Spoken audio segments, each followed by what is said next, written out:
Pick the Nintendo Shack and pray. Frederick from Fire Emblem Awakening says, yo.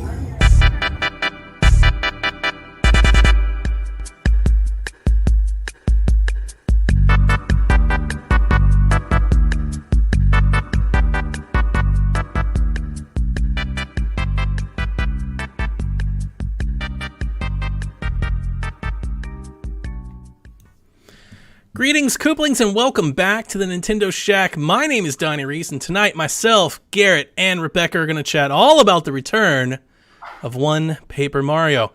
But first, please allow me to pause for the cause and thank those that produce the show over at patreon.com/PSVG. Thank you so much. Callow, Barry Cathcart, Josh, the Bonesaw Borboni, Coach Mo, Chris McElfresh, Devin Tyus, Kyle Heyman, Paul Calicote, Michael Masick, the Egg Shin, Zach Bradshaw, hell of a golfer, by the way, and Nick Valhaber. How you guys doing? Doing all right. Are you? It's just another day. Got like a good, strong head shake out of it. Like, doing okay. Yeah. I was like, yeah. Nice. Ready to go. Yeah. How about you, Rebecca? How about you? I'm doing good. It's been a busy week. Haven't had too much time for gaming, but I'm hanging in there. This is like this feels like my Friday, but like the Friday of all Fridays, because tomorrow we're gonna leave to go up to the cabin, and nice. Like I can't be more excited. Like I've got some steak, some ribs, some cheeseburgers, and I've Nice. got just a cooler. And my in-laws are gone for the weekend. They've got a hot tub and a secluded cabin, like on this peak, and like we just haven't been out at all, like outside. Like we just haven't like gone out. It's gonna be so Me nice, neither. I'm sure. Yeah, so we're just gonna You load up the deserve it. car tomorrow. After my morning meeting, we're gonna load up the car and take off. So might be a little quiet in the Discord this weekend because I plan on kind of disconnecting. I'll hop into what we've been up to. I'll start. Kyle said a magical word on the Discord this week about Monday, and he said something about, I've got to play Pokemon before the DLC comes, and I went, Yeah. Pokemon. The chore. Damn it, I forgot about Pokemon. And of course, I went to go check my Pokemon file, and of course, like Splatoon, it was gone. Insane. It has That no is cloud crazy. saves. It was not on my other console. It is gone. I do not know if you can just buy the Pokemon expansion and just play it without having completed the main game. That's a good question. I don't think they Yeah. said. Yeah, I don't think they said I either. presume that you can't. I presume that like it'll have like some sort of level gating or something. Definitely. I think I it'll think be it's like a level meant to be fix. post-game. Right. Yeah. Which means that I gotta beat the game again to take advantage of the DLC that I've already bought. That's a chore. So like if I hadn't bought the DLC, this would probably write it off for me. I'm like, well, you know what? I'm not going to do it. The fact that I've already purchased the DLC makes that a little harder. So I have been playing Pokemon Sword and Shield. I got my water badge today around lunch, and I'm on my way to my third gym. And I got to tell you, if you guys, I know we've got some new listeners with Rebecca's arrival. I love Pokemon games. I don't like this one. This one is not one of my favorite Pokemon games. It's probably one of my least favorite Pokemon games. Specifically, the campaign itself. I thought the wild area was awesome. I think the raids are cool. Playing with your friends is great. I think all of that post-game content is great. And that's really kind of what Pokemon Sword Shield is. Like, that's the crux of it. That's the focus. The story, however, the part that I have to go back through, probably not the greatest, probably my least favorite. And playing it again is like torture. It feels torturous. You said that you like Pokemon for the story anyway. That's never been what's in I it know. for me. I know. But That's not just for you. I remember- think that's for most people. Every time I tell that to people, they're like, what? I mean, there's what is the story? There's no story. To be the best, to beat your rival. I want the good dialogue. I mean, you're absolutely right. In older games, the stories weren't as long. Well, I was just going to say how it was a huge drag to replay, not even replay, but just play through Ultra Sun after playing through I bet. regular Sun. I wasn't even having fun Yep. Yeah. at all. And I love Sun. It's probably my favorite, actually. Pokemon Sun Really? and Moon was probably my favorite one of all of them. I'm probably going to bribe my son into beating it. I've been telling him, I'm like, look, I'll buy you some Pokemon cards. if you just like go through this for me, because You can probably zip right through it at this point. It probably won't even take him that long. he said he would, and he did start playing it today after I got my water gym, because I got through 2 badges. It's like I just can't do this anymore. Like, Did you try to mix up your party or something? No, Or nah, no? I went and You got just- the same folks. Why? You know, that's the No, 'cause playability of Pokemon games, right? I Is guess- different starters in I guess a different party. You say that, but Caroline has made fun of me forever because I always play with the same team, mostly, always, yeah. every game. I I play tend with to do my that too, favorites. These are my favorite Yeah. Pokemon. Like when I think of Donnie the Pokemon Trainer, this is Donnie the Pokemon Trainer's team. He doesn't have different ones. There's no different eras. There's different volumes. There's not alternating universes. They're all connected as one story. This is canon. Right? Cubone, Marowak, Pikachu, Arcanine. This God, is canon. that's so Ever think first gen. maybe that's why you're not having fun. Butterfree. Not to be mean, but Maybe- maybe you should try to change it, and then maybe it'll Oh, be it sounds fun. awful. I don't have any Just connection try with it. these new. But that's you make a connection. You form new memories. You have. I new put fun. in I can't play with Cubone and Marowak in this game, so I put in Corviknight. Like I like that one. Good choice. That one I'm good Okay. with. I want the Yeah? new one, Cub Fu. I'm so in the Cub That's Fu true. bandwagon. Cub Fu What is about amazing. the one that looks like an apple, Donnie? That's terrible. That's awful. The ice cream one? It's Let's so do it. cute. It's an apple with eyes. It's like the legendaries and all. Like it's not hashtag not my Pokemon. I'm getting too old. You know, I say that all the time. I think it's a real thing. I think people eventually age out of Nintendo, and I would say that for Pokemon too. Eventually, you'll age out of it. And like if I got to start liking all the weird Ragnaroks and left and whatever else they are, like I'm not gonna like Pokemon anymore. So, I think I'm somewhat like that too with the newer Pokemon games. I think it was. I haven't liked gosh. like new Pokemon in, like 7 games. Like it's Yeah, been so long since I've 4th really liked the majority of a generation of Pokemon. You know, like they all kind of look like Digimon or Yu-Gi-Oh at this They're point. blending together and like They're not forgetting cute. names. Like they used to be cute. Oh, the apple with eyes is so cute. That's so boring and lame. So cute. They literally took like a kindergartner's teacher project. Like, let's put googly eyes on an apple. And they were like, let's turn that into a Pokemon. And then it turns into a dragon. That's dumb. That's just Magikarp wannabe. That's all that is. No, I can't. I just can't. I like some. Every now and again, one comes through. Like, I love Lycanroc. Like, Lycanroc's legit.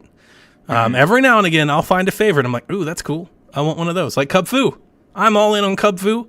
Like, if Cub Fu was around the first time, I would have played with Cub Fu forever. But anyway, I am just torturing. Guys, before I talk into a new game that I've been playing, I do want to say this. I've been kind of alluding to it on several podcasts over the last couple weeks. It's really dawning on me. I am not into anything like right now and haven't been in weeks. Okay. I think after I kind of got over like the initial first day excitement over Animal Crossing, like since then, I got nothing. Like it's been since Ori that I think I've played a game that I've really loved playing. Everything else is just, I'm just playing it. I'm just playing it because I want to play something. I'm just trying it. Like I'm playing, I just played a bunch of games. I played all kinds of ports and downloads and things like that. And everything since then, like Kunai, I kind of got into for a minute, for about a week. I was like really into it. I liked it, but it was a short indie-ish experience. Like it's been a minute since I've had that Breath of the Wild, Far Cry 5, Ori, like sit down and fall in love with a game. Astral Chain, like I'm playing it. I'm having a blast playing it. I want to tell everybody about what I'm playing. And I think I often poke fun of like podcasters, especially in the video gaming space. They always there's a lot of conversations and topics about anxiety and depression and things like that. Yeah. This is like one thing that I actually really struggle with is the fact that I have a podcast and I'm not like in love with anything. And it's a rough time. I feel like for me to become prepared for a show because I hate coming to the show and it's like not playing anything, like not anything of merit. Is it? That- I don't that's think really there's just anything fine. wrong with that at all. You can still talk about it and have opinions and share, what I hope your so. thoughts are on things. I hope so without because I definitely feel like I'm failing people. It's like, you gotta do something, man. Don't feel like that, man. Not at all. I mean, gotta- everybody has, like, I'm not saying this is what you're going through, but every once in a while I go through a gaming slump where, like, I can't get into any games at all. Like, I just don't want to pick up a game and play. Like, even if I have things to play, like, I just can't be bothered to pick up a controller and play something. And that could go on for days or weeks or even longer. I don't feel like that's it. And I'm happy I found the golf game, which I'm just going to save to talk about a little later. But yeah, outside of that, I just haven't fallen in love with anything. It's like I'm playing them just to play them. And it's like a lot of remakes, to be quite honest with you. It's just a lot of things. Like Gears Tactics, like, wasn't really grabbing me. Just a lot of like stuff I'm playing on Xbox, like Call of Duty and things like that. Just, I'm just I feel like I'm just treading water. Like I'm just waiting for Xenoblade. That's really what it feels like. It's like all I really want to do is play Xenoblade. I'm like, man, this game could just come out 3 weeks sooner. That's okay. You shouldn't feel like a bad podcaster because of that, though. Yeah, I mean that may be a bit too exaggerated. It's just like I personally feel that like yesterday, like the day before, like Sunday. I'm like, I gotta play something for the podcast. I gotta do something. No, that turns into like. Then you're not enjoying the games that you're playing, right? If you feel forced to play something, then you're not gonna have a good time on the podcast talking about it work either. and a chore, yeah. Yeah. I mean, we have a whole lot of awesome announcement stuff to talk about today, and like you didn't have to play anything to talk about all of the Paper Mario goodness that we're going to be talking about. Yeah. That's very true. That doesn't make you a bad podcaster at all. I say that to set this up. I started playing Elder Scrolls Blades today. It dropped today. Gosh. It's a free game, right? And this is the Bethesda mobile game that they announced like 3 years ago that finally came to Switch. Yeah. I'm not going to lie to you. The reason I downloaded it was to have something to talk about. I was like, well, it's free. I might as well do something, right? I'm not doing anything else, right? I'm not paying $45 for Super Mega Baseball. It's just, I love Super Mega Baseball. I think it's a great game. I still enjoy playing Super Mega Baseball too. Like I still play it. So, and all of the only thing that's really new to Super Mega Baseball 3 versus 2 is it's like we have all this online leagues and rankings and franchise. Like I'm not going to do any of that. I rarely play with friends as is. So I'm not going to pay $45 for that. That's like the only game that's even tempted me on Switch for what I feel like is weeks. So I was like, you know what? I'm going to play this game. I'm just going to play it for a little bit and see what it's like. Garrett, I kind of liked it. Yeah. I'm not going to lie to you. Like I kind of liked it. I'm not here to tell you that I think it's a great game or anything. I don't. Yeah. But for a free game, I think it's pretty good. For what they gave me for free, I played this game for about 2 hours today, actually, which is a lot more than I ever thought I would ever play it. And it's interesting because I had some impressions going in that I think may have just been wrong because I don't play mobile games. I play Apple Arcade, but I play it on my Apple TV. Like it's very much like a console. So I don't play on my phone. I don't do phone stuff. I thought this game was like on rails or like on a grid. I remember in my head what I remember when they showed the demo was like the paths going forward and like left and right. You know, like kind of like old PC dungeon crawling. Yeah, and you turn and you keep walking forward, but you turn. Yeah. This game has complete free movement. Yeah, it's nothing like that at all 360 degrees, like an adventure game. Like I can go and walk in any direction. So knowing that, I kind of dig it. You go and you battle through it's repetitive and it's very samey. That's something I've already noticed. Yes. But for anybody out there, I have no idea what it is. Elder Scrolls Blades, out today. It's a free game from Bethesda. It is a mobile game. Here's what the game is. The town has been destroyed. You walk upon this town, and it's been absolutely just destroyed, ransacked. All the buildings are in decay. Everything's crushed. Everything's on fire. It is your job to rebuild the town, which you do by obtaining loot and materials and money by going on missions where you go into a little dungeon, a very bite-sized little dungeon, and you walk through some hallways and rooms and you find some chests and you battle some skulls and some demons. And if you make it to the other end, you get rewarded. And you just kind of keep doing that. The mobile loot part of it comes from there are cooldowns on how many like buildings you can build or erect within a certain time frame where you got to wait that out. So you can pay them money to do more of that. Or you can pay them money for like better gear to progress faster. If you compare it to like the Kirby free-to-play game that we got with Nintendo Switch Online or the Pokemon one. What was the Pokemon one with the little Quest? Yeah, I could keep thinking home, but yeah, Pokemon Quest. I think this is way better than those. I think there's a lot more game here than those have. Like, because you do have free reign action. You have customization over your character, not just the way they look, but the spells that you're casting, leveling them up, the moves that you have. You can get better moves, the jobs that you're going on, and basically you just rebuild this town. And as you rebuild the town, more people show up. You can buy more things. You can change it to like, they even have like kind of like a city builder element, because you can unlock stone and castle frameworks. You can not only build the town, but change the way that it looks. There are decorations. You can put out banners and trees and things like this that you earn. I'm only 2 hours in. So I'm not here to tell you that I thought it was great, but considering I didn't pay a dime to play it, that was a really good 2 hours for a game I didn't pay any money for. And I thought it was interesting when I shared that in the Discord that several people were like, this game is awful. And, they complained about when it launched on mobile, that they were constantly barraged with like, you got to buy this, you got to buy this.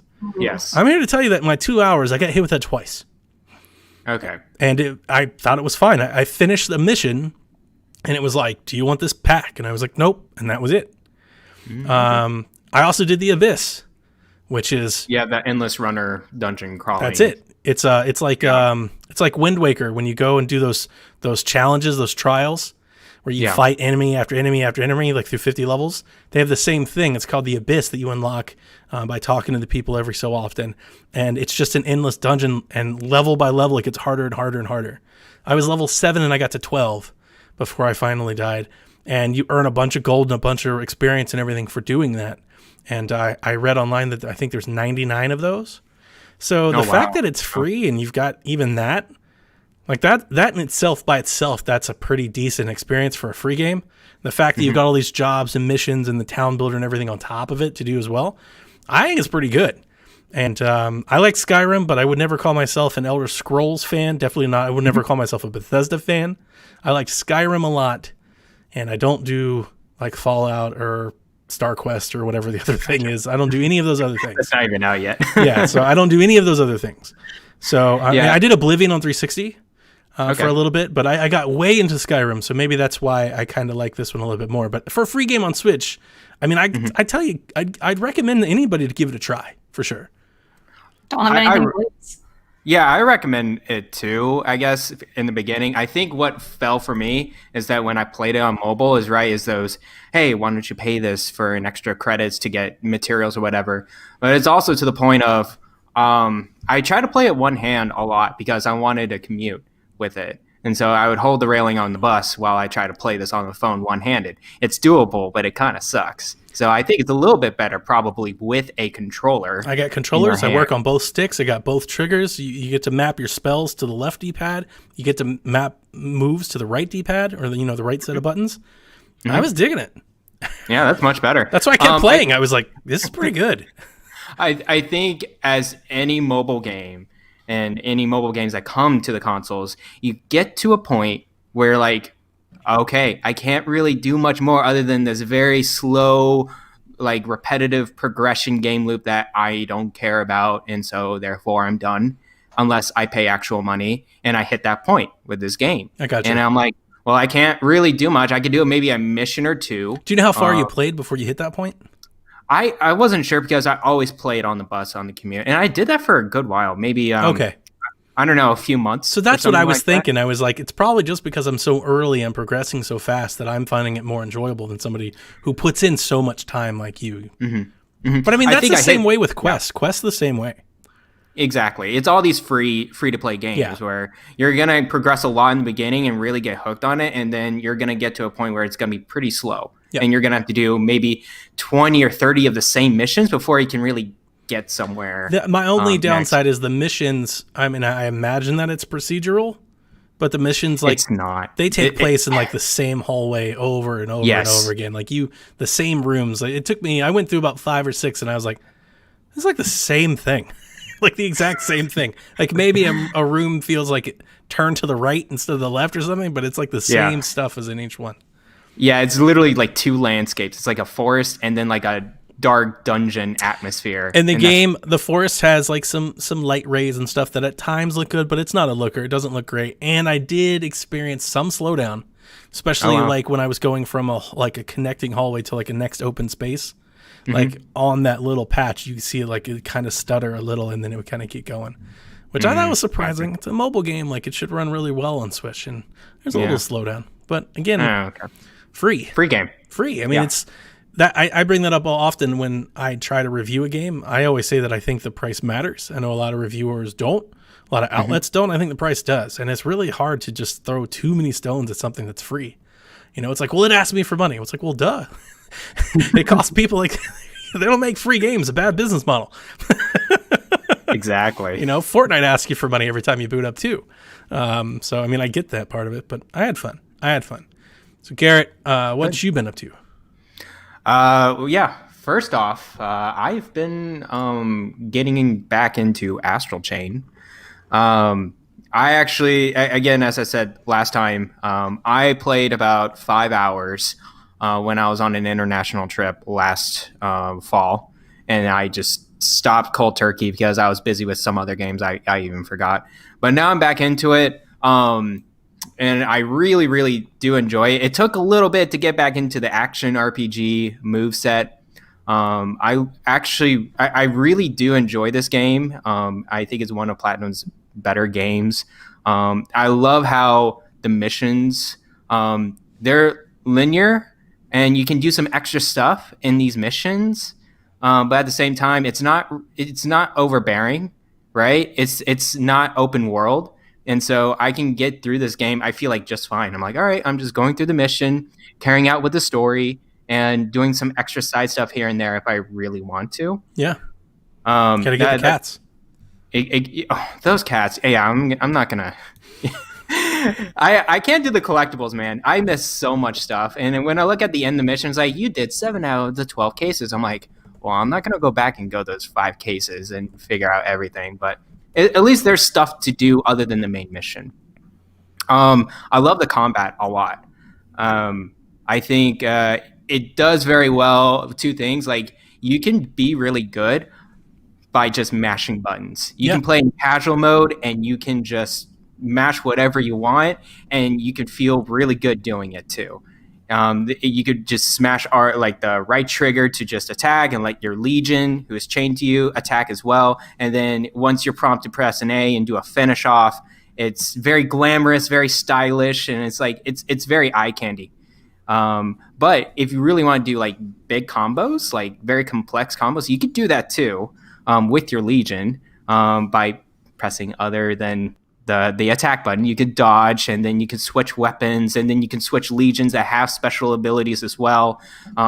It goes into you could do just whatever you really want. I watched you stream the other day. I'm not sure if it was the first time you got back into it or not, but I definitely noticed. I was like, oh, he's a little rusty on the controls. You kept getting the charge, and you kept trying to hit him. I was like, you got to wrap him and chain him down first.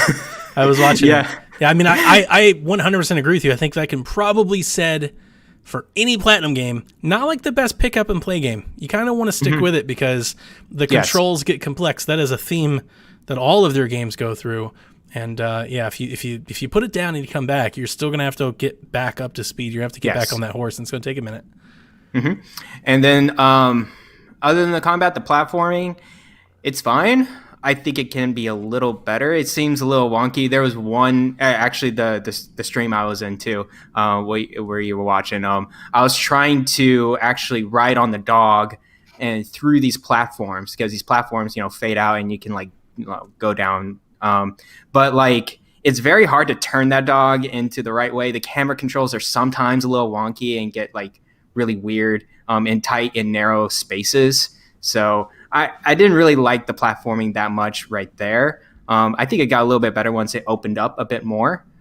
Other than that, the bosses, I'm up to the homunculuses, the huge giant monsters, and I'm like, dang, their enemy variants are crazy. They just go monster after monster after monster. It's like, here's the flying monster, here's the huge giant big monster that you're gonna have to wrap Godzilla. The legs around. Basically Godzilla tearing the whole city apart. There's angels later. It's crazy. It's nuts. Yeah. So it gets pretty crazy with the enemies. But yeah, dude, I'm really enjoying this game. This is exactly what I kind of need right before Xenoblade Chronicles. I was like, man, I just want an action RPG where I can feel good and looks really nice and has a good story. And it's like, this is the game that I wanted to go back to instantly when I thought of it. I really love that one. Yeah, it is a very, very good game. Hopefully they'll come back with a sequel. One of the better exclusives, in my opinion. Yeah. Like a system seller, like a game you can only play on Switch. Like that one is real good. Yeah. I hope we get I remember it sold pretty well for a Platinum game. Mm-hmm. And I hope we get a sequel. I'd be all for a sequel. Yeah, me too. So other than that, I'm still continuing my Ocarina of Time playthrough. I did not progress as much as last time because I got a little bit aggravated in a certain spot. So last time I got to the adult Link part.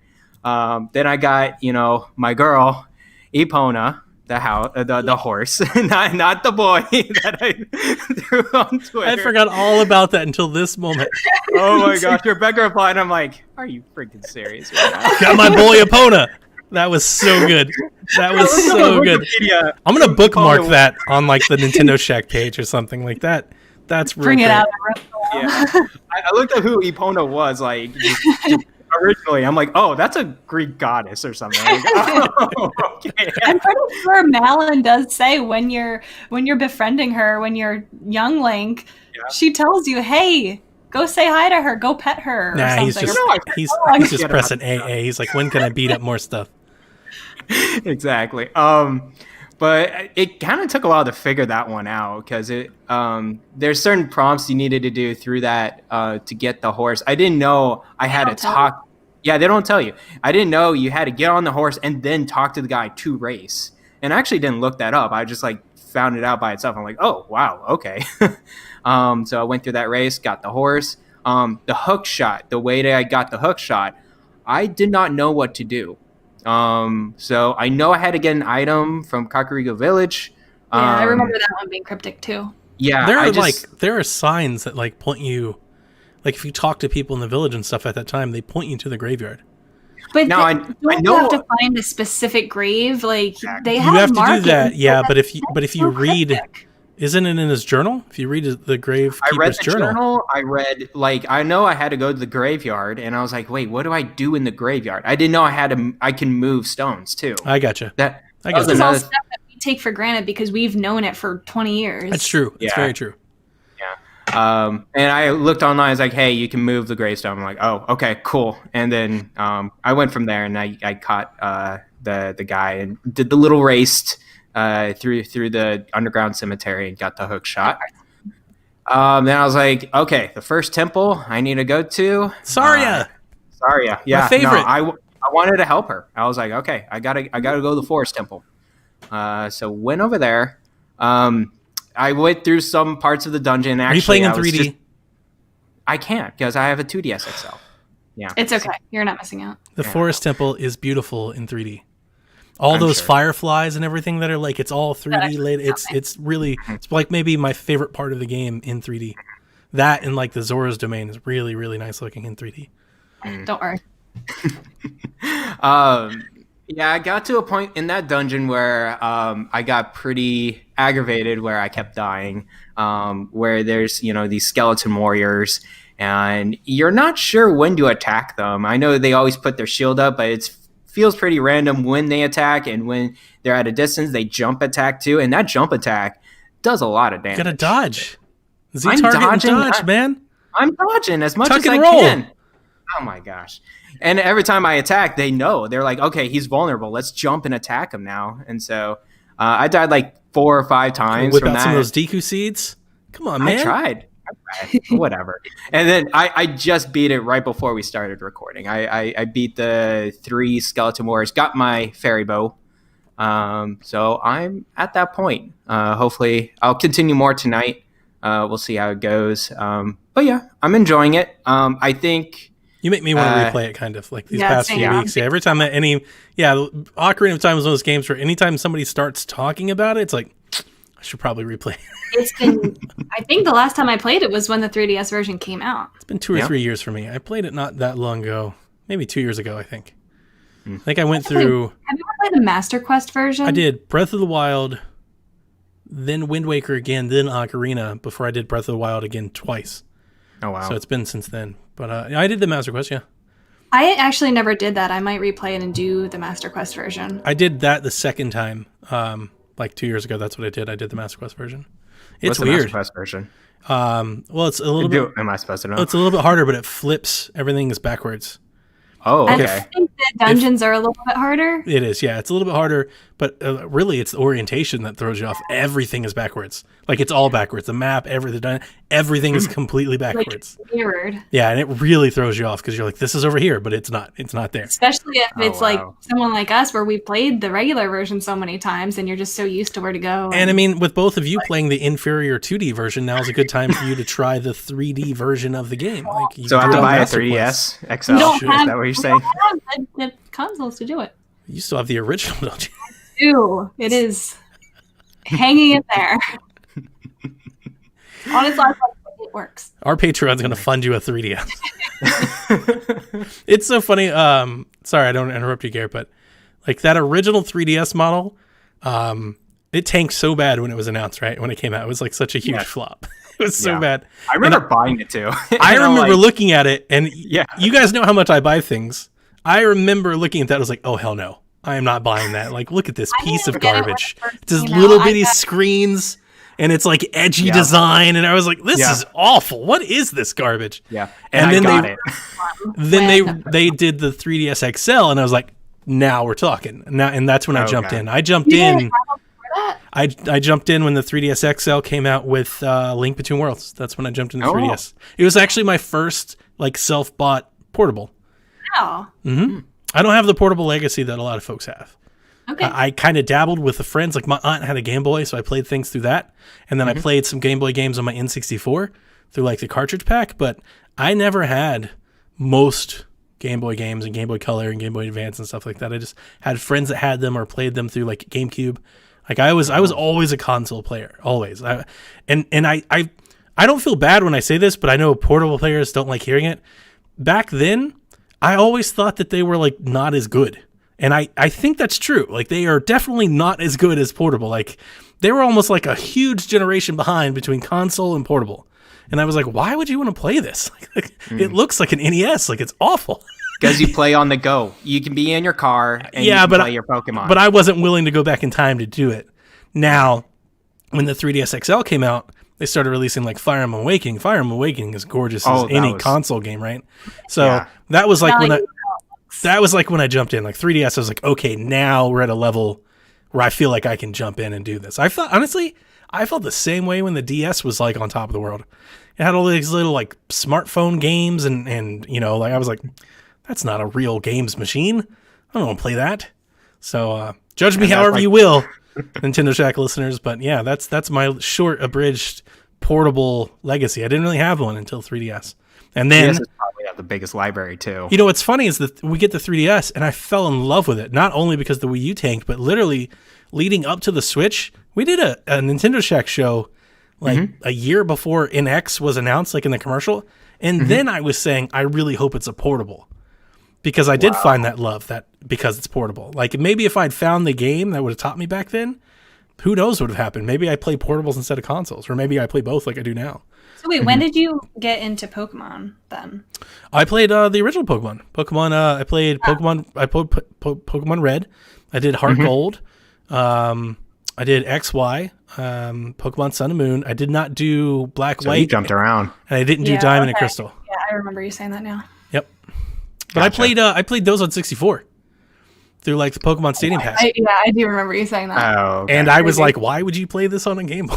Like even back then I was snobby about it. It's like, ugh. Because there was something really magical about having the little light on top of the Game Boy and playing it in the back seat of a car on a long car ride home. Yes. That's magic that you didn't get to experience. I guess Stay so. up till 3 a.m. Hey, I didn't have the money for Under that. the covers I on had a Under school the, night. under the covers. Absolutely. My parents checked on Magic. me. I went straight under the covers with my Game Why'd you Boy. go into the cover? Like my parents checked on me Because and I you was did it. sitting in front of my N64 like I always was. I was doing the same We thing I were always good do. kids, Donnie. Some of us were good kids.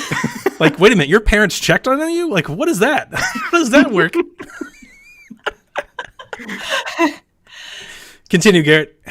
I'm done. Okay. A tangent there.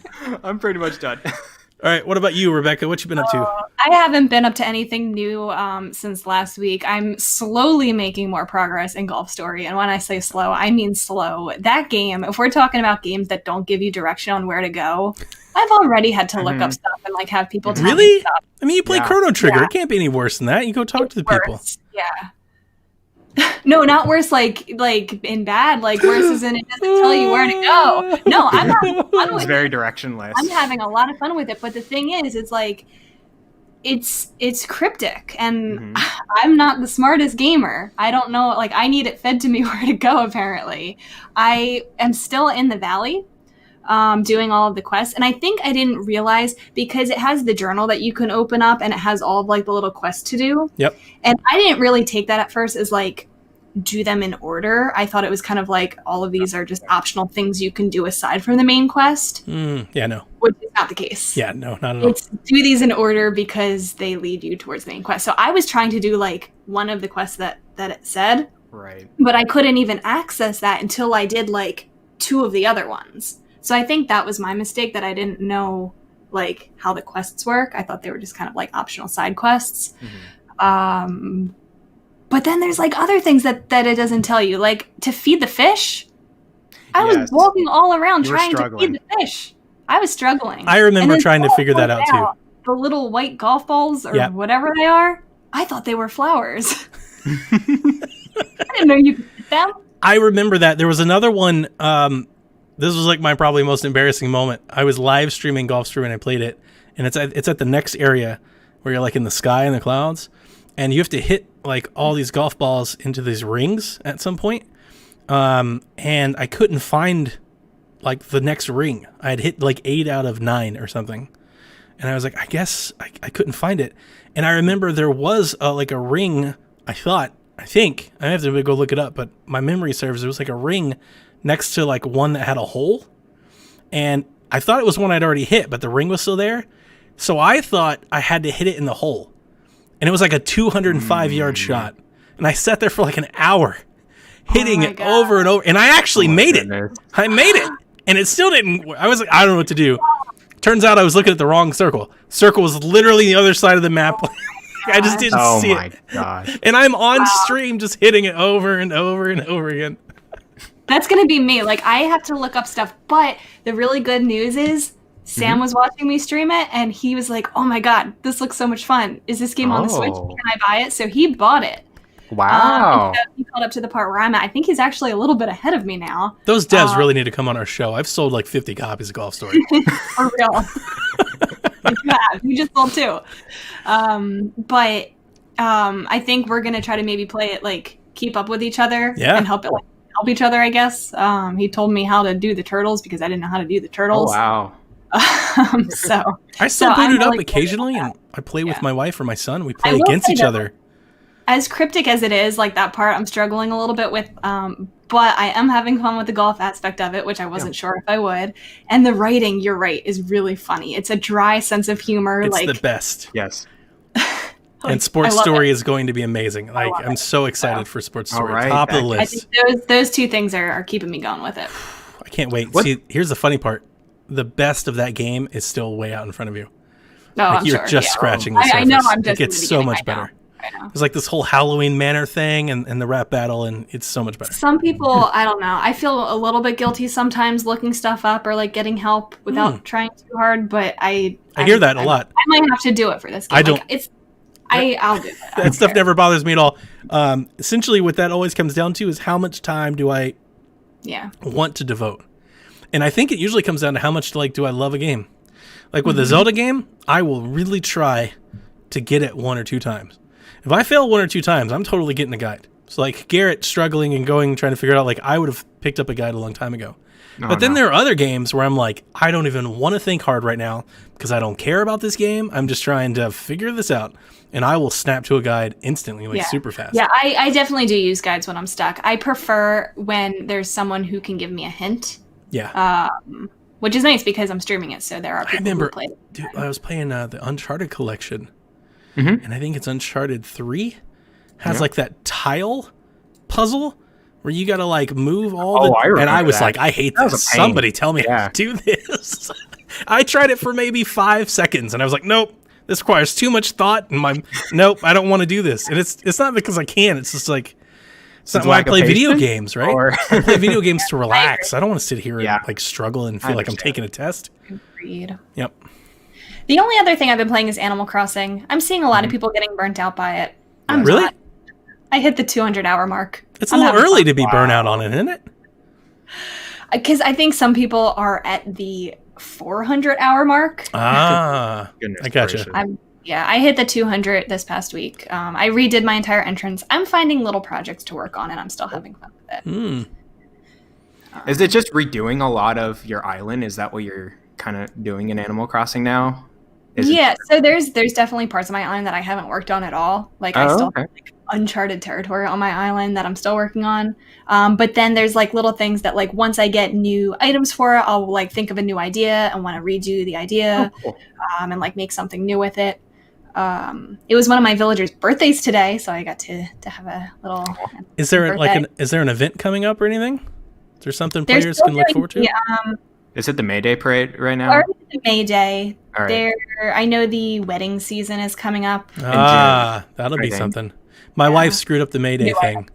She told me she really? was so upset. She came to me and she was like, I feel real bad. And she was like, she got into something like a maze or something. She was like, oh, I messed up. So she was like, I'm just going to quit and come back. So she quit and she lost her ticket. And she's like, now I feel awful. no. I was like, yeah, you should. You can't do that. Like, It does tell you pretty explicitly. she's that just not reading any of that. She's just clicking her way through it. Just going for She it. still plays. She still I mean, plays. there wasn't really anything that. I think it's exciting. lost. Like it's just lost. She still plays daily. My That's daughter good. still plays. And Kyle the Pug hooked us up with a studio. We got to go set up our I know. our Yeah, little recording that's video. true. Rebecca, you tell me when and where, and I don't know. I'll My make decision. something up. We'll- I'll figure we'll go. something out. Okay. Yeah. But that is that's what I've been doing. All right. Let me ask you this. So, players are starting to reach the end of their There's no journeys. Well, they're starting to reach the point where it's diminished returns, and even you are like finding things to do now, doing your own little projects, making your own game out of it. So, what's the future here? Is there an island expansion or 5 or like? Well, I thought it was pretty promising with that last update. They kind of roadmapped what the next 2 months looked like. I'm sure in June we're going to get another one of those that tell us what to look forward to in July and August. Right, but those are like the events are a nice little distraction, but like eventually you're going to want more core Animal Crossing game. And that's when we were talking about it the first time when I said that while I think the island is a very nice size, I definitely think like I could see a world where it was much bigger, like compared to Minecraft, it's very small. You know what I'm saying? And like they're very similar type of games. So I was wondering if people were going to kind of fill the limit on what the little sandbox can have. Right. So like the question is like, is that it? Is that the experience? Are you happy with it? Or does Nintendo think- give you multiple islands, like you hook them together or something? I don't see that or like an expansion happening, but I think it would be greatly welcomed by many people. Because I totally could see them like, I could see them, if it were me, if I ran Nintendo, you go to your little Dodo airplane, right? And then you could hit like a second island. Like maybe but as a that mayor. I'm sorry? That makes too much sense. That's a good idea. Yeah, that would work. And then you start all over again. And you have multiple themed islands and that type of sort of thing. You know? No, I would love that. I think a lot of people would love that. There's also just way too many small quality of life fixes that I don't think they're going to fix. We've talked about that. That if they're not fixing those, I don't really see them doing something quite that big. Maybe DLC down the line. I would love it. Sure. There was a big duplication glitch that came out this week where now people are duplicating all of like their rarest items, all their Nook Mile tickets, and like there's millions of everything now, and the AC economy is like Just broken. But I think That's it's sad. so ironic that the whole reason why we don't have cloud saves is to prevent people from duplicating items. But they're And doing now it anyway. there's 2 ways to duplicate Hey, items. did you see Robo in our chat? I'm sorry, Rob 3000. He was in our Discord earlier this week, and he said his Switch Lite, his daughter's Switch Lite was drifting. Now, Oh, it's drifting, right? yeah. Now, he since, I guess he cleaned it out and whatnot and it got better, but there was like a 4-hour period there that morning where he was like, we're going to take it to the store and transfer it. And I was like, that's not going to work. You can't do that. It's like, what are you talking about? Yeah. He's like, even with the system transfers, like that's why we've said it so much on the show. Like, it's still happening anyway. Why can't the rest of us have cloud saves? Exactly. Because that's real. I felt I had to be the one to tell him because he was like, we're just going to go and transfer it. And there was like, was he able to save it? Did it fix it? He fixed the stick. Okay. Like he I guess he blew it out or whatnot. Okay. He didn't break it apart. Or no. Like it just, I think he said that like the Pro controller was connected was like under a pillow or something. Oh. But there was like serious drift there. But there was like a 30-minute period where he was like, we're going to have to send it in for repairs. I was like, you're going to lose the save. I was like, you're going to start all over. He's like, what? I don't know. I just think it's ridiculous. If this stuff is happening anyway, like. I felt awful. I felt like I'm like the Grim Reaper. I was like, it's totally gone. Yeah. He's like, even if we do a system transfer? Yes. It's going to go away. Yeah, my Switch Lite, I don't know. I've been chatting a lot in Discord too, but my left stick. You're scaring the hell out of me.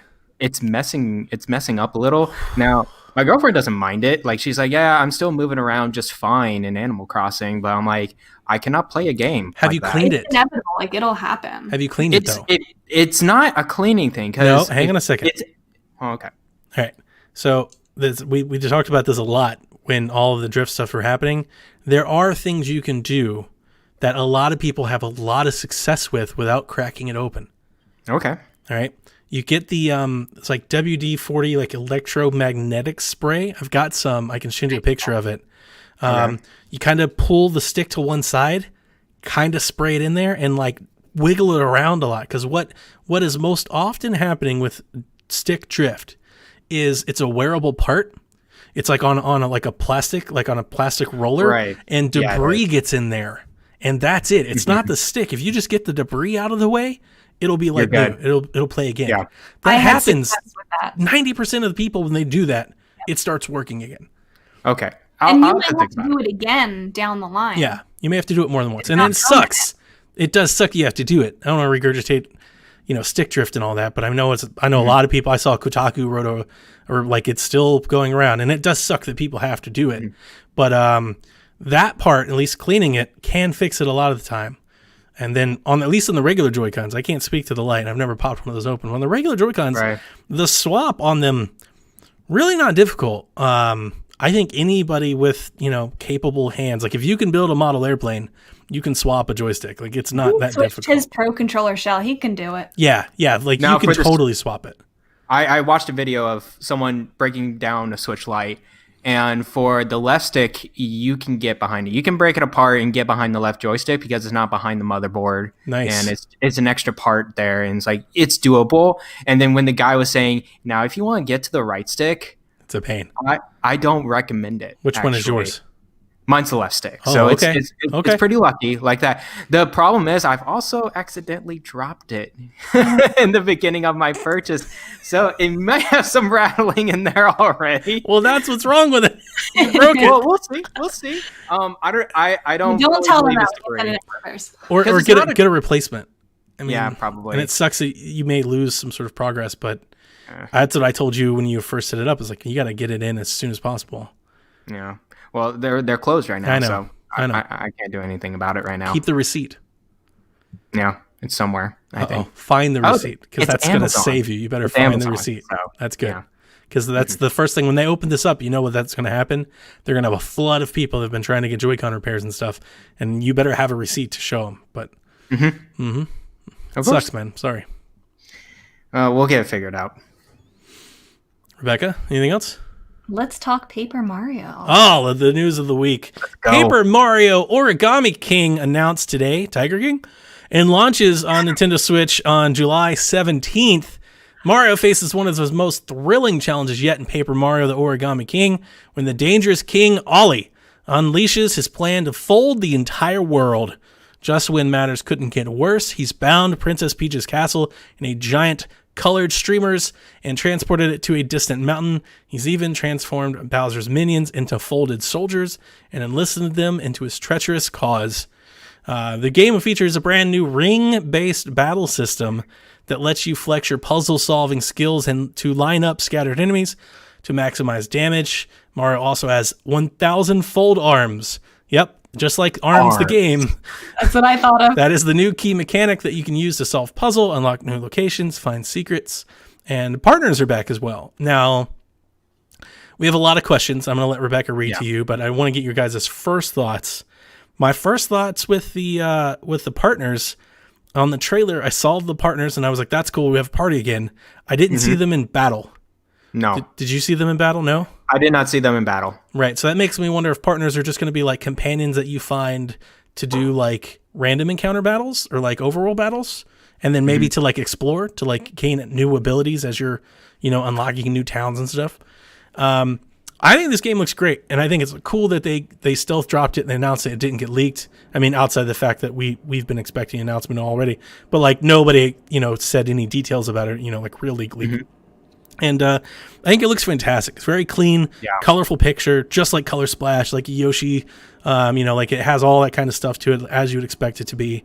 The ring-based battle system, at first glance, I thought was cool. I was like, okay, this is different.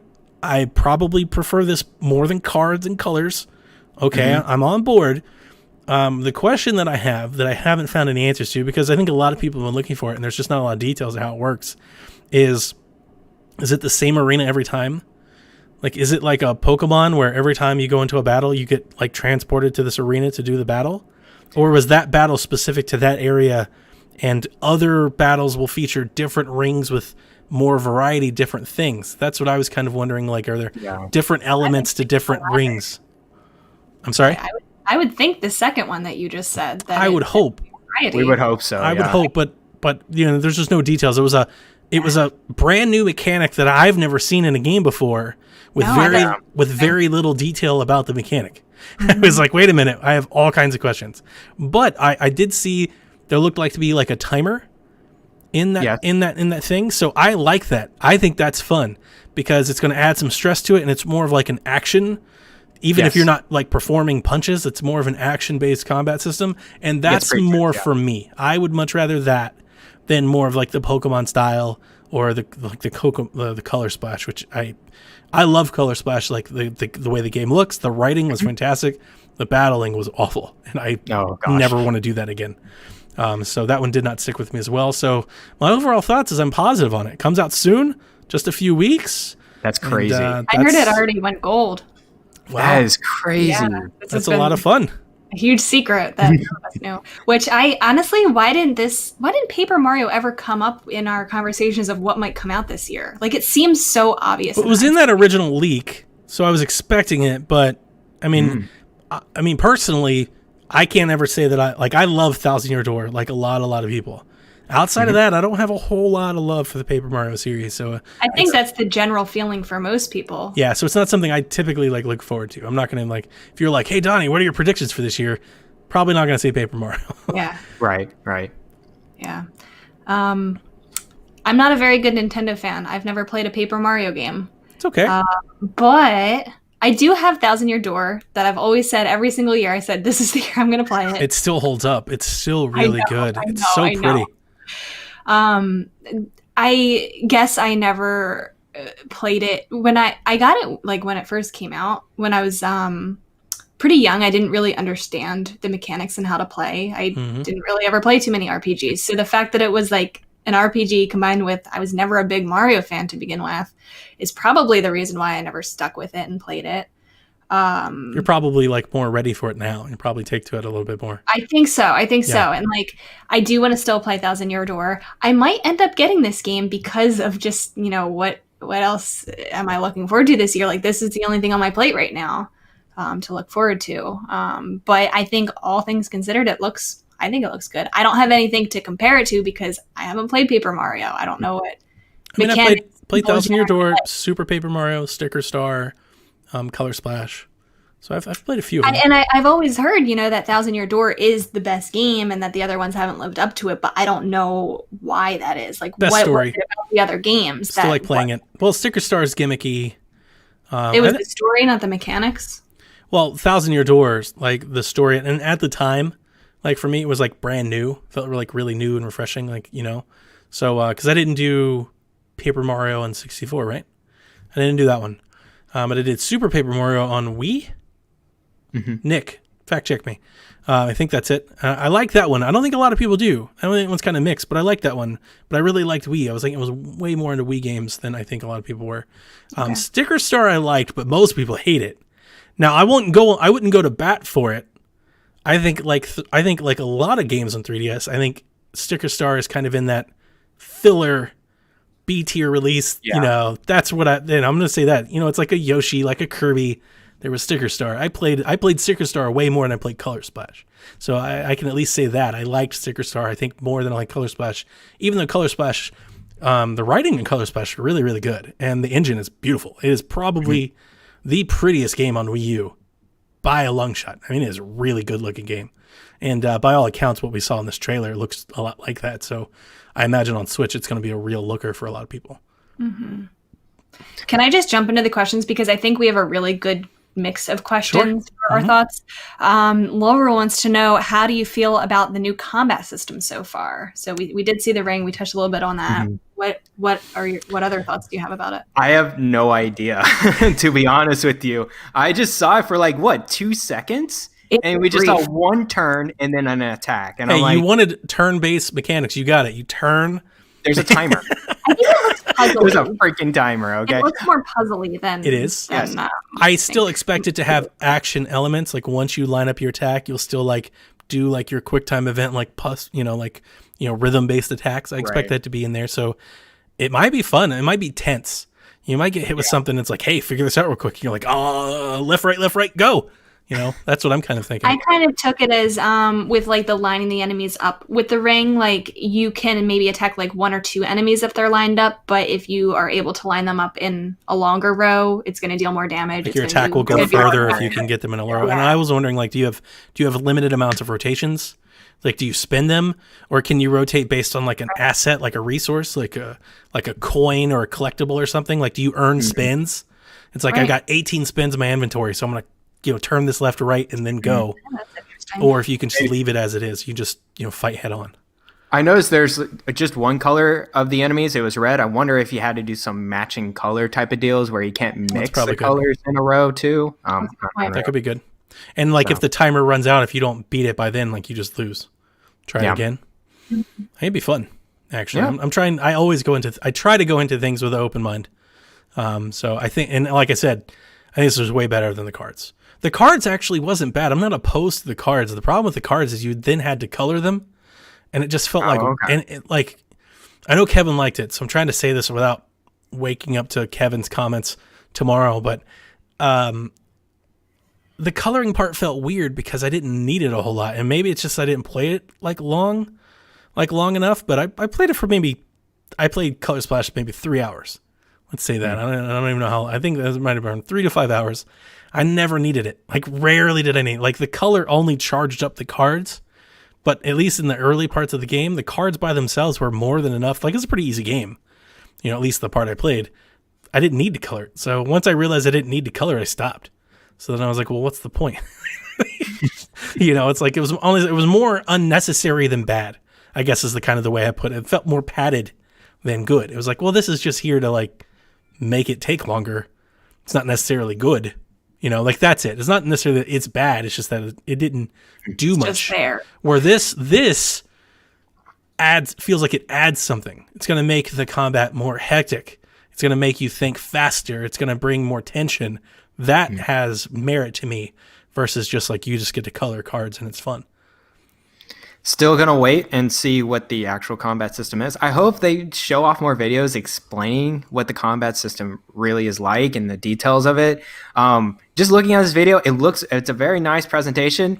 It hasn't sold me yet because I've never played a Paper Mario game and I don't know what that series is like. I would maybe, try out Thousand Year Door, as you guys were saying, very popular game in the series. But sounds like we're on the same boat, Garrett. Yeah, I'm not, hey, here's $60, but okay, I'll keep an eye on it. and see if I would get it. That's where I'm at. Steven wants to know, what aspects of past Paper Mario games are you hoping to see return? What do you hope gets changed or added? Donnie, you kind of started to talk about that. Yeah, I mean, I think from the cuts that they showed, I think the best thing about Paper Mario games is typically they're very funny, they're very punny. I think it's a big part of it, and we already saw that. Like we saw that just in the trailer today. There were all kinds of little quips and, back and forths and creases and folds and all that, so like as long as they keep that, I think it'll be fun, because that's the good part. The thing that I'm most excited about, that's I feel like it's a little bit different. Like Thousand Year Door definitely had some of it, but this one definitely feels in a much bigger scape, was how big the world felt. I don't really know exactly what was all going on. There was a lot in that trailer, and I only watched it this morning at like 9 o'clock, so my memory's a little bit fuzzy maybe, but I remember seeing like the boat in the ocean, which obviously like Wind Waker, like I don't know if that was a mini game, but I thought maybe that's like an overworld, because they showed multiple different like levels were themed differently. And I was thinking maybe you take the boat to different islands, right? And every island has a different theme. And then that would be like Mario Wind Waker. And then we saw like the actual levels when they were in them, like being able to have like some 3D space to move around in. Like we saw that hill that you could climb and go left and right, and we saw like that forest come down in like the 2D plane. So that's probably in a vehicle too, like going the vehicles. That's another thing. Yeah, you could drive and stuff like that. So I think all of that is the thing that I'm most excited about from the trailer. Is just that this feels like a very big game in terms of traversal and environments and stuff like that, and that's my favorite part. And I think they even said in the listing, I was retweeting stuff today, and I remember retweeting, I think somebody said it's an adventure game. Like it was listed as an adventure genre game first. Okay. I saw that. That has me really excited, because the RPG part of Paper Mario wasn't always my favorite thing about it. It was something I did to get to the adventuring and get to the funny parts. So maybe those parts will take more of a front seat this time. Cool.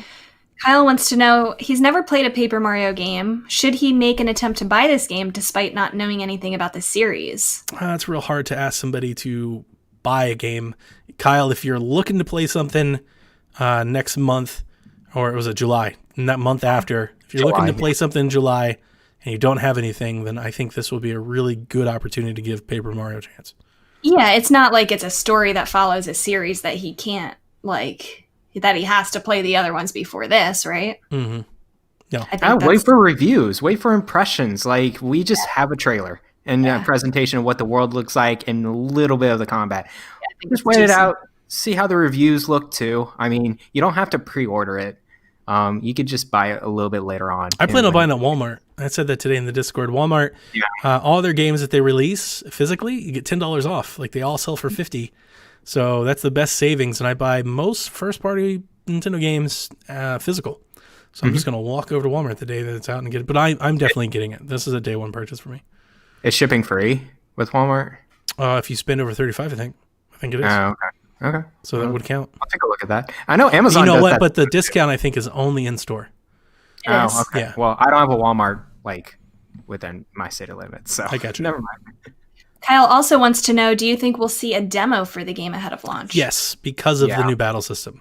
It's a brand new battle system. The moment they put out that new battle system, the first thing I thought of was they'll probably put out a demo just to let people try it.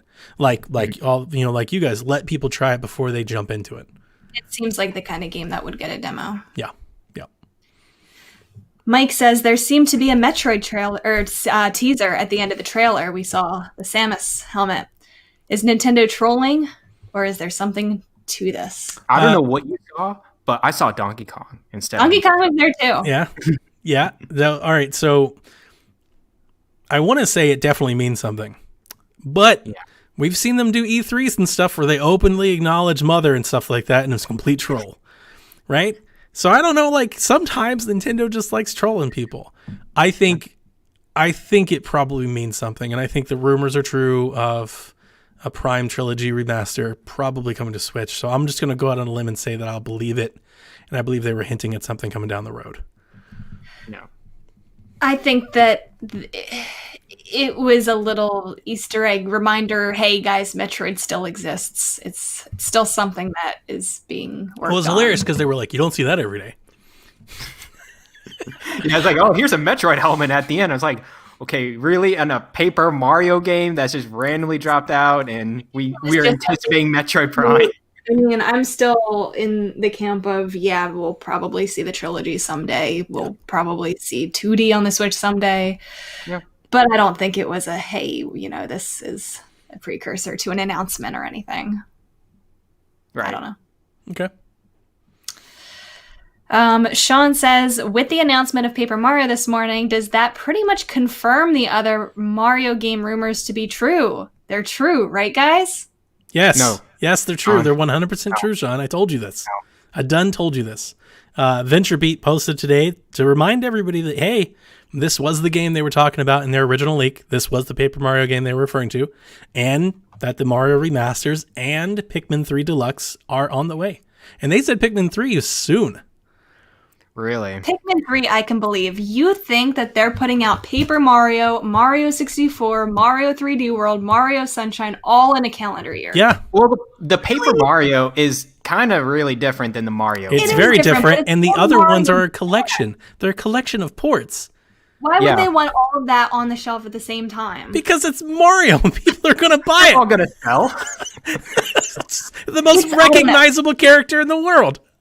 There's things that's way too good to be true. I understand that. I'm just going to go on a limb and I'm going to put my hopeless, romantic, optimistic faith in this person, VentureBeat. He obviously got a scoop, and he obviously knows what he's talking about. He said Paper Mario, these other Marios, and Pikmin. And that report at the time was corroborated by other sources. Eurogamer said, no, we checked into this, and this is true. And then it comes out a month later, and it's like, nah, here's your Paper Mario game. And he reminds you, I done told you guys, you're not listening to me. So guess what? I'm going to listen to him. It's happening. This is true. I doubt that they have those ready, that they're sitting on them ready to put out when they want to. I was thinking that it was supposed to come with like some announcement for the theme park and stuff. That they were going to have like this whole thing together, Mario. Now, I don't know what pandemic has done to all that. But if they were planning on having these games, then I imagine they still will, and I imagine the announcement will come. Okay. And I'm super excited. I don't know. I get my heart broken too many times from these rumors. I 100% understand why you would be skeptical or hesitant to jump in the boat with me.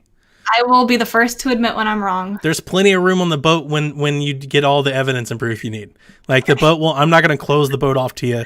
It's not an early access type of boat. You can come get on the boat with me whenever you want. Thank you.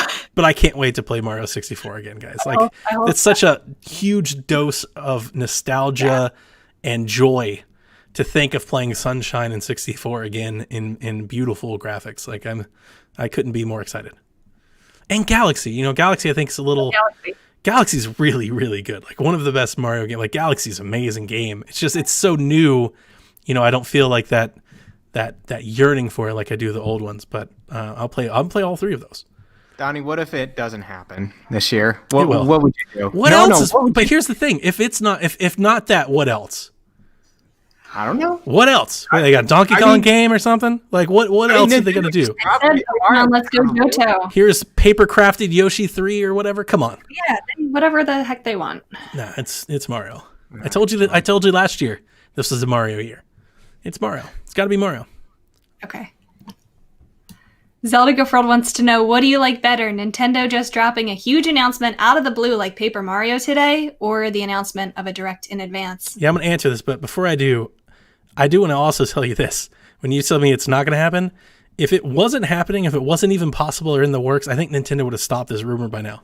Think of how many people have said this Mario remaster has been coming. They've been talking about it for 2 months. Stop it in what way? At least say we have no plans for that game. Why would they say that? They never do that. You've got to put expectations in check at some point. What happened to that Star Fox Grand Prix? But people weren't going. Everyone had the right, they had XYZ rumors, right? But I don't remember Eurogamer and everybody else going, yeah, we have 3 years ago. I don't think people went on a limb and said, I've got sources to confirm this to be true. What we had at that time was just somebody saying this is a rumor, right? It was Emily, right? Kevin's most hated Nintendo leaker. Everybody. Nah, but everybody. But it wasn't. You got to read between the details. It was Emily Rogers saying, I heard this was true, and it was everybody else saying Emily Rogers said. This report has been corroborated by multiple outlets that have all said, we checked and this is true. Like, they're all going out on a limb on this one. They're all putting their own name behind it. I think, to me, when I've chased Nintendo rumors before, this means a lot more than any of those ever did. What happened to everybody who was insisting that Metroid Prime Trilogy was going to be announced at the Game That's a Awards good one. last year? That's a good one. Yeah. Touche. Yeah. I just think Nintendo wouldn't do that. I mean, I don't know how they would do it. They're I like, just feel like we would have gotten a statement. No. we don't really care. No, That Something. never happened, Definitely ever. Yeah, they're but this is all about sales but and this all is about different. They would want people to believe that it's This coming. is different. because It's Mario 64. Like, it's different, right? You're talking about a game that never existed. These games are okay. We'll see. You know what? I'm gonna go back to my original point. They did the Lego Mario. They've got the Mario Universal thing going on. Like, I thought this was the year for Mario, that they'd have a big Mario game. And we have many people saying that's not a big Mario game. They had multiple. They had a lot of people, but it's not. No, it's not even to them. It's not. That's not true. I mean, they just wouldn't be dropped it surprised in the middle of if we got summer. another So port. probably not. I'm not saying that we're not going to get a 3D World port or something later this year. Yep. I don't think we're going to get 3D World and 64 and Sunshine and Galaxy and this whole collection of Mario games. Yeah. You might be right. 2020. You might be right. But then again, they released Nintendo All-Stars once, and it was all the Mario games in a collection that happened in one time. It's been done before. When was that? What year was that? It's been done before. I'm just saying, it's happened. They also did Zelda collection. Zelda Gift World. I don't really care, to be honest with you. If they announce it like this or at a Direct, I don't think I have a preference. I love Directs. I think it's great. I saw a lot of people saying, why wasn't this in the Direct last time? Probably because they weren't firm on the date. And also, maybe they just wanted to have, like we schedule out game purchases and announcements, so do they schedule out game unveilings and briefings. So they probably had the Direct to get people excited in April, and now they had this news bit to get people excited in May, and they're probably going to drop something for us in June, right? Like, that's how, these are how these things work. They're not like, oh, we've got all this news, we got to say it all at once. That's not how you play the game. What can we say now to appease them to the next point where people will start wanting more? And that's kind of how you do. You got to push it out. You got to save your bullets for when you need them. So once the rumor came out that the E3 Direct would be canceled or postponed for a later Direct, I think we even said this on the show, that just because they're not having a typical June Direct does not mean that they will not have announcements, that they will make announcements just like this. I expect June, like I said it then, I expect we'll get a Smash character. We're going to wake up one day and there will be a Smash character unveiled. There'll be a trailer and it'll be dated and all that. So, so I don't think I really have a preference. I think I like both. I like Directs. I also like the stealth announcement. I think my favorite announcement ever from Nintendo was Mario peeking out behind like a bath curtain when they were like, tune in tomorrow for the NX, and I lost my mind and was on Twitter all night long. So I like both. Mm-hmm. I know. I don't think I have a preference either. I think there's a lot of hype behind the Directs, of just knowing, to look forward to it. But then you're right. It's a good feeling to wake up and just see that out of the blue. I think it was exciting either way. I think it was such a huge surprise, and it's so random too. I think Nintendo's thinking, okay, we don't have to do a E3 Direct anymore. Let's try to space this out as much as we can. And I think a lot of other companies are doing that too, right? With Xbox going in and every month is like giving bits and pieces. I think they just want to remind the customers, hey, there's new content coming out and new stuff coming out, not just all in one place. I think the pizzazz of a surprise helps a game like Paper Mario more than a Direct would. Because in a Direct, it kind of fills in that Kirby Yoshi window. It becomes that game. That's true. In the surprise, it gets its own thing. Like, it's its own surprise. It gets, kind of some solo spotlight and some excitement behind it. So I think we're talking about it a lot. And I think you're right. We're gonna see more of those stealth drops in the next couple of months. If we're not gonna get a Direct, I wouldn't be surprised if we didn't get a Direct like into the fall. I think I would hope, but. Hopefully August. I mean, if they're not at work, right? If they're not together, they can't do the productions. I don't think Nintendo's going to do the let's get all together on webcams and do a Skype call. I don't think they're so way either. more produced than that. Like Nintendo Direct has never been that, and they've been doing it since 2012. So I think if they're not together, however long this takes, if they're not together, then I think they'll keep doing it like this, produce trailers that somebody made.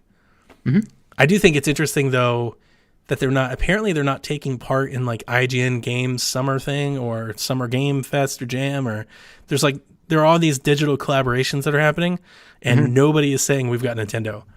I think it's funny because Nintendo's like, we're just going to put a trailer on YouTube and Twitter and call it a day. I think it's the same thing that you just said. I think Paper Mario would get lost in something like that. Well, I mean, okay. So like yesterday they did a Summer Game Fest, or not yesterday, it was like the day before yesterday, they did Tony Hawk, right? Yeah. And I'm really excited about that. And I mean, that was just an announcement collaborating with them for just that one game. I mean, that could have been Paper Mario today. But I think it's interesting that apparently there have been no rumors, nor have I seen any inklings that anybody is working with Nintendo. Their logo isn't on any screen. Like, they're just not a part of it. You know why, right? Nintendo has their own name, and they can just sell it out individually themselves. This Summer Game Fest, it's for all the smaller, like, published collaborators. Xbox is doing it? I mean, Xbox is doing their own thing, too, though, right? Right. They're like, hey, we're doing this every month. I just think it's funny. I mean, not funny. Funny is not the right word. I think it's unique and interesting because they do support the Game Awards a lot. They're always at the Game Awards. They work with Jeff Keighley and stuff like that before. So I just, this is something I've noticed. I've been waiting for Jeff to be like, we're talking Nintendo in January or June or July or whatever, and there's nothing. They're like, nah. Did they ever put Nintendo in the Coliseum, though? The E3 Coliseum?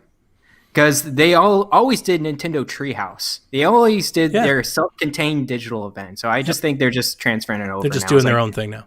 Yeah. Okay. It's the Nintendo way. Okay. The next news story I'm excited about, PGA Tour 2K21 was announced for Switch. It's out digitally on Nintendo Switch August 21st. Features a dozen of real-life tour pros, including cover boy Justin Thomas, 15 real courses, an overhauled single-player campaign, updated online play with different modes, which I actually think is very exciting. And Brendan asked me, he wanted to know my thoughts about it, and I've got to hear Jason.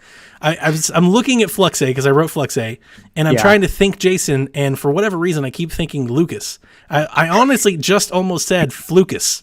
I was about to go Flucus. I was like, Flucus, and then if you heard me stammer over my own words, because in my head I was like, that's terrible. Don't say Flucus. Jason asked me my thoughts on a sim golf style game like this versus a more arcadey experience on Nintendo Switch. This is a game that I have been playing a lot of the past 10 days. It was free on Xbox and PC. I have since bought the game. I've played it online with Eggshin and Takeda, and I'm going to play it with Ryan from the Xbox Drive, and I'm really excited about it because I like this game. It's really, really good. I mentioned to you guys last week, it's a small game, right? I think even on Xbox, it's like 6 gigs, not that big. So I think it can make the hop to Switch well. I'm worried about a resolution cut. It's not the best looking game, and that's a part of like a golf game. You don't want to play an ugly golf game. Like that's a part of it, right? It's nature and everything. You want it to look good. So I'm excited to see what they can do on Switch. I hope it pushes. If it looks good, I'll buy it on Switch. I've been peppering them all day with questions about cross save and all kinds of other things, and they are not answering me. I wrote them emails. I found their media folks. I've been hitting them on Twitter. Nothing. I got a whole lot of nothing right now. But at the very least, I will buy it on Xbox and hopefully buy it on Switch. Now, Jason, I love all golf games. I like arcade style, Hot Shots, Everybody's Golf, Mario Golf. I love those. There was even like the 3DS one, like Let's Golf. I played that. There's Puyo Golf. I played those. And then like the Tiger Woods, the golf club. The interesting thing about this one is, for those of you who don't know, PGA Tour 2K1, not EA, right? It's 2K's in the name, but a lot of times people see professional like PGA and they think EA because Tiger Woods. It's not EA. This is the company that made the Golf Club 2, and then the Golf Club featuring the PGA Tour 2019. When I first played the Golf Club, I was super excited when it first came out. It's like the first big golf game on Next Gen. I hated the Golf Club. Like the first Golf Club, I couldn't stand playing it. It was really, really terrible like putting controls. I was hitting putts off the green and everything was terrible. They have refined it, and they've made it a little easier. And the new one that I've been playing, this one from 2019, The putting is a bit more refined, but what folks may not like about this game, so I'm going to tell you now, if you're ever interested in a golf game, this game isn't like Tiger Woods. It doesn't have like a line, showing you where the ball's going to read. It doesn't have a meter telling you how hard you're going to hit it. It's all feel. You have to read the green and feel how hard you're going to hit the putt. What? I don't get that. Do you hold the button and release? You pull the stick back and you push it through, and it charges the accuracy of your putter, like on the line. This would be really dope with Joy-Cons. That's what I'm afraid of. Whoa. I'm scared of with the Joy-Con. Actually, that was the first thing that I thought of when they were like, "It's coming to Switch." I was like, "Oh no." You don't want it with Joy-Cons? No, like the Joy-Con stick. If there's any drift or anything and I mean, it's not the biggest thumbstick in the world either. Like, I don't think it's the most precise thumbstick either. Like, no, I mean motion controls, right? I don't think it's going to do that, but that would be cool. Oh, okay. I'd be down for it if it was, but I don't think it will. It'd be like Wii Golf. That's a great question. I honestly didn't even think of, because I never imagined that they would actually do it, to be honest with you. Mm-hmm, mm-hmm. But I should ask. I'll definitely ask. I'm gonna follow up with them and ask them if they're going to include motion controls. Sounds good. But I'm excited about it. Some of the online stuff they're going to let you do, like alternate shot and skins and stuff like that. Online leagues, online tournaments.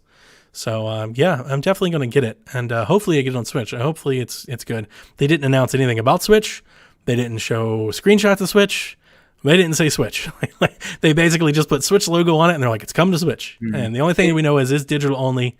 I think there's what's the GameStop in Canada? What's it called? Oh crap! EB Games. EB. I think EB had a listing for it physically in September. I think is what I saw.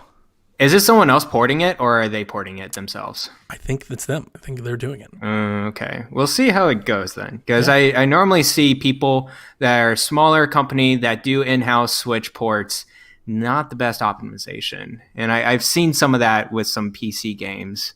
But we'll see. We'll see how this If like I said, if the resolution is cut, like a lot of third-party ports, I'm not going to like it. It's got to be at least 1080p. If it starts going, if I start hearing 720 and resolution and dynamic, if they say dynamic resolution, it's an easy no. I'm like, nah, no thanks. Oh. I'll get it cheap. That's the thing. Like, because NBA 2K is on Switch. It's a much bigger game, and I stand by that's a pretty good port. Like, I play NBA 2K on the Switch, and I think it's pretty good. So if it's like that, I'll play it. Cool. I'll play it. Cool. Our last news story for the night is Evo. Nope. I'm sorry. There's a breaking news here. But Evo has moved on without Smash. So Evo's not happening this year physically. So they're moving to Evo Online. I think it's like 4 or 5 weeks where they're going to do a tournament each week. And it will not include Smash Brothers Ultimate. Smash Brothers Melee. For what I think is obvious reasons. The online play is not good. It doesn't hold up to what other fighting games do, so I can't blame them. I saw a lot of people upset today, like, how dare you do this? And it's like, I'm so sad. I 100% get it. I only watch Evo because of Super Smash Brothers, and even with Super Smash Brothers Melee, there's still a very revived community, and you have to play CRT TVs in order to play that competitively. I was wondering, and I'm not sure, I was thinking, like, how could they not invite the best Smash players in the world to, like, a hotel and, like, land them up and have them play, like, locally? Like in different rooms. You're still traveling. Yeah, they can't expect them to do that. Yeah. If I was the best Smash player in the world, I probably would do it. It's coming from around the world too. It's not like That's true. From the US itself as well. Yeah. So badly that this would put a little bit of pressure on Nintendo to get their act together with the online, but I know it won't. Not a chance. Oh, they don't care. They don't care. Yeah. I wish it would. Not a chance. They're like, okay, that's fine. Because they know once they get back together, guess what they'll play? Smash. They'll play it anyway. Like next year when Evo's back together, they're going to play Smash. How is it not embarrassing? I mean, you'd think so, but I don't know. I think you're right. It probably is, but I don't know. I mean, obviously they don't care that much about it, right? Yeah. Because it's not like this is new. This has always been this way. It's been this way since the Wii. So they really don't seem to care. They think it's good enough, I guess. And it's definitely not. Yeah. I don't know how Jason freaking plays online. I was even thinking, like, wouldn't it be cool for Nintendo if, like, they spun up, like, a private server for these people or something? Yeah, that ain't going to happen either. That would spend too much money, too. To be honest with you, I mean... That would be so good on them to do that. I do a lot of, like, server upgrades and work and stuff like that. And to be honest with you, it's really not that. It's not that difficult to set up a server for an app, like a publicly. Like you could set up a private server pretty cheaply, especially Nintendo. They got plenty of money to do so. Yeah. So, Okay. I mean, yeah, Devin and I could set up a server to play multiplayer. That's literally like PSVG is capable. Like with the amount of funding, PSVG is capable of setting up a server for multiplayer. Like we could do it. It's not that. You hear it right here, folks. If you put your Patreon up $30 a month, we will have a private Let's server. get Evo some servers. Oh my god. That's good. I'm gonna let you take this one, Rebecca, because I didn't know anything about this. So we have breaking news. This was just announced an hour ago that they're adding 4 more titles to Nintendo Switch Online. We have for the Super Nintendo, Operation Logic Bomb, Panel de Pon, and Wild Guns. Ooh. Who's heard of any of them? I've heard of Wild Guns and Panel de Pon. Yeah. And for NES, we're getting Rygar. That one I've heard of, but never played. Man, where's Donkey Kong Country? Where's Earthbound? Yes, give me my Donkey Kong countries. Really, this is like getting ridiculous. Is it because of Rare? It don't can't know. be. It can't be. It's their own IP. I don't know. Anyway, they're coming May 20th if you want to not play them. So the Panel de Pon, isn't it like Tetris or something? I don't know. Because I when have I was no thinking, you idea. said Panel de Pon, I was like, isn't that Puyo? It's like I don't Tetris or Dr. Mario or something like that, right? I know it. I've heard it. And I think I know it as, it's one of those games that I know as a different You're right, game. Donnie. It's Tetris. Okay, It's thanks. Tetris Attack. I was looking at it, I was like, wait a second. I know Wait, I know that game. I just don't call it Panel de Pon. With such a huge library, this is what they come up with. They really can't get something better than this. But I don't even know if I want Nintendo 64 on the NES online or on the Switch Online. If this is what the kind of stuff that we're getting, it's ridiculous. again, it's not about, it's what do they have to do? They don't need to put anything on it because people are paying for it and they're buying all the other things. Like that's Yeah. it. I agree with you. They're sitting on a gold mine. Like just go grab a Wii or a Wii U and jump into the virtual console and you'll see there's tons of stuff there. You know, like even the Wii U's virtual console is way better than Nintendo Switch Online, but at the same time, it's $20. I got Tecmo Bowl Super Mario World. Like that's fine. Will you try any of these? No, not No. a chance. Not at all. If I could remove them from the splash screen, I would. Like if I could go in and give them back. If I could be like, no, Nintendo, I don't even want to see the tiles. How bad is that we're saying that? I mean, but is it bad? Because it's not like these are the only games available. This are 4 games in a giant collection of really good games. You know? Like, I feel you. I get what you're saying. I do. But look at it from the other angle. It's like, we gave you Super Mario and Mario 3, Tecmo, and like, I want to play Earthbound. well, get it. NES Classic. Play it. Yeah. SNES Classic. Don't you already have one? No, Why don't you You have don't an have one? SNES Classic? why would I have that? Because you want to play Earthbound. That's why. And Donkey Kong Country, you can add all the ROMs I too. would be playing it on this because I thought that it would come eventually. You desperately need to get a Super Nintendo Classic and then Yes. let me hack it for you. Just send it to It's me. I I'll put Actually, up. it's so easy to hack it. It is so easy. Like you just plug it in. It's with a amazing. You USB. have to play with the controllers. It's so Yes. good. And you don't even have to worry about this anymore. My Super Nintendo controller. Yeah. So Yeah. good. So good. Just do that instead. We're not going to answer any of these questions for Shaq questions direct from you because I want to ask you two a question. So if you've listened to Shaq for a while, Shaq, host of your, was it Flucus? I'm going to start calling Jason Flucus. I'm sorry, Jason. I did not forget your name. I just could not get the word Flucus out of my mind, man. When you get the Flucus, it sticks with you. You need like antibiotics or something. We have gained reputations for what exactly is Jason game, hashtag Hero game, hashtag Donnie game. These are things that have happened to us while we're watching E3 presentations and directs and stuff like that, and people will assign us games or people hit in the Discord. So since you guys are the newbies, I want to know from you, Rebecca, what's a hashtag Rebecca game? So I thought about this. Growing up, I mostly only played Zelda and Pokemon and then whatever other Nintendo stuff was mixed in. And as I've gotten older, I've found myself gravitating more towards games with the strong story and the strong character. Specifically games that really mess me up emotionally and make me cry and just really tear me apart, that I've become so invested in the world and the characters that I'm an emotional wreck at some point throughout the game, preferably several parts throughout the game. If it checks the 3 boxes for me of having a really powerful story, having really strong characters that I get invested in, and a soundtrack that I can't get out of my head long after I finish the game.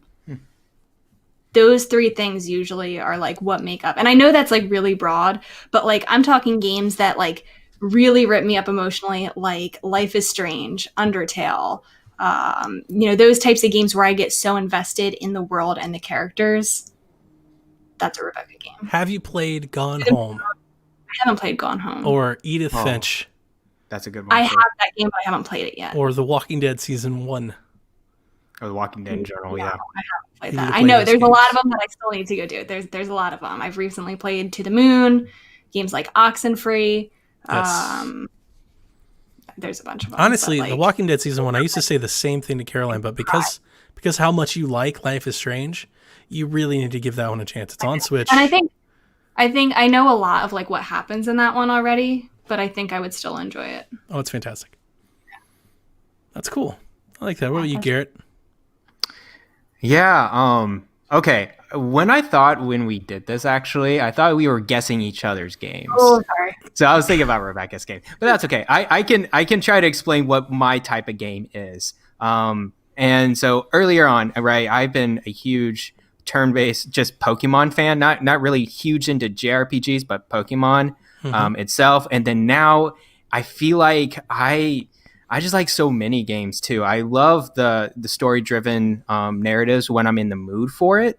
But I'm also like, once I get obsessed into a meaty RPG, I won't stop until I like go through all of it 100%. So when I'm thinking like really my game right now that I would play like a lot of the time, I'm thinking of Witcher 3.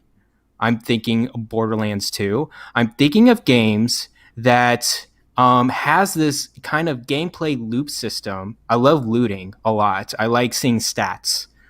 So very RPG mechanic heavy. That's why I like a lot of Fire Emblem kind of stuff as well, because there's a lot of stats related to that. Sometimes I like turn-based, sometimes I like action. It depends. So it can be a hybrid of both if it really wants to be.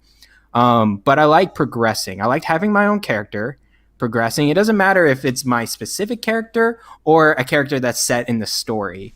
But I do like, as Rebecca said, characters to be involved with. I like a good story. I also love give me handcrafted side quests. Like, don't give me these filler quests that give me just long text of like, I feel like it's like MMOs a lot where I'm like, oh, I'm just reading this just to read this. Okay, I'm going to go over there and like attack some monsters. No, I want characters to be invested with.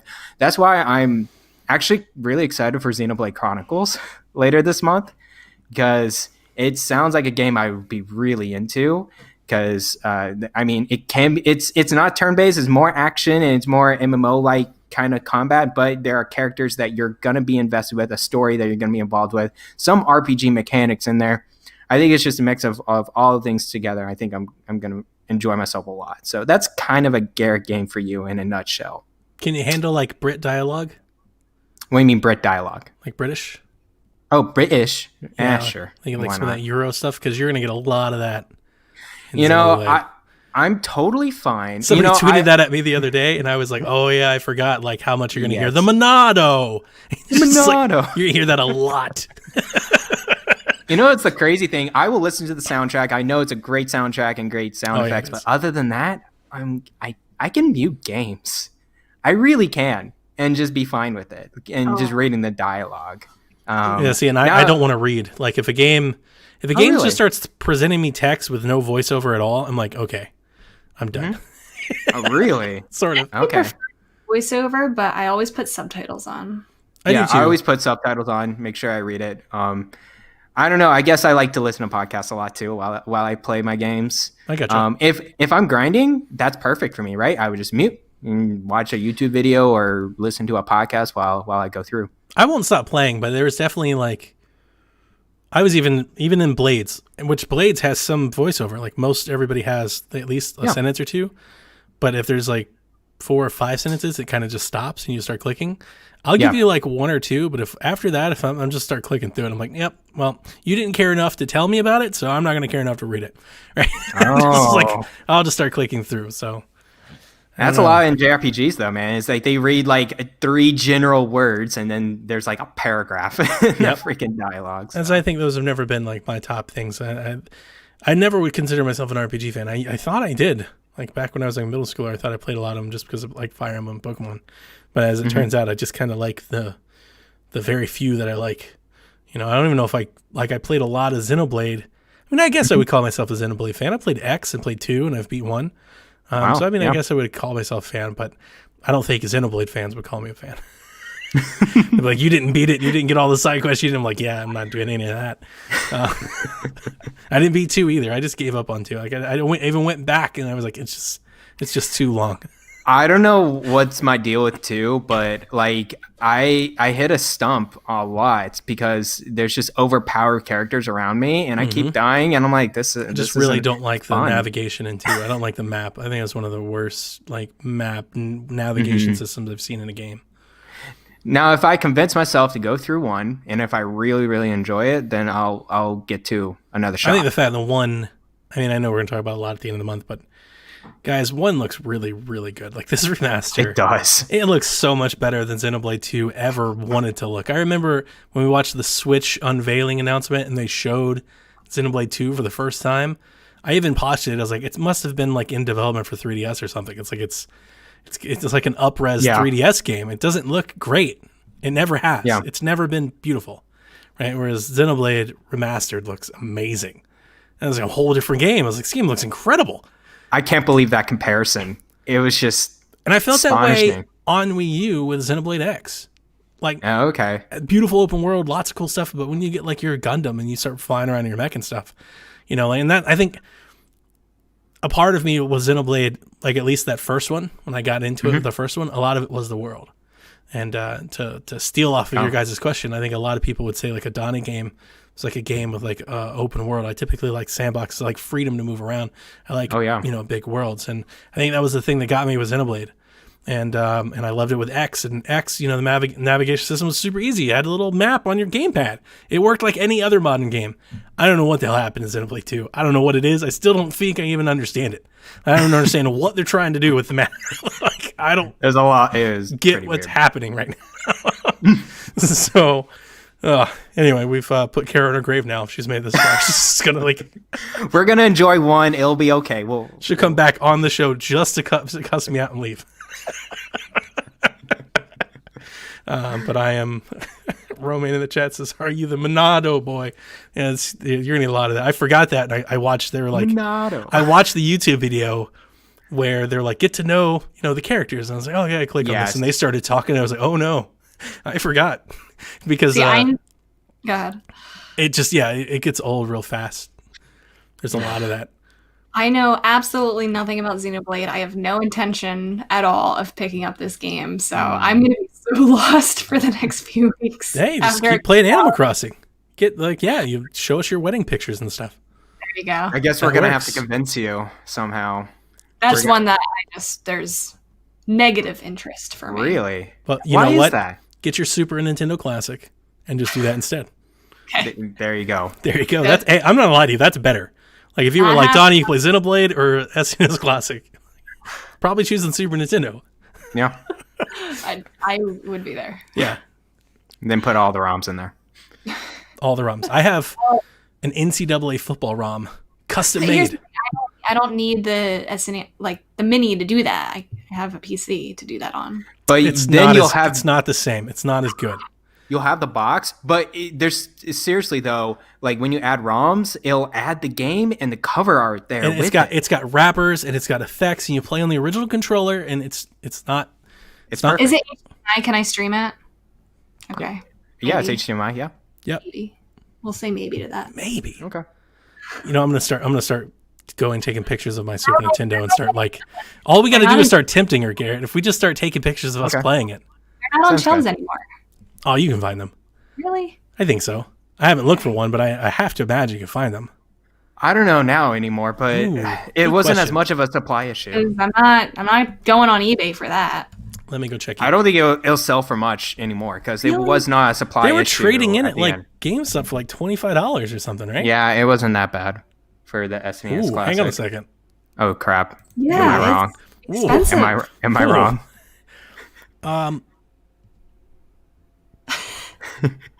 What are we talking? Hundreds of dollars? I saw one that was 40, and I was like, "See, but it's like a Chinese knockoff. It's not a real one. It Now says the people Super can get off. Nintendo, but it's not. It's not. Yeah.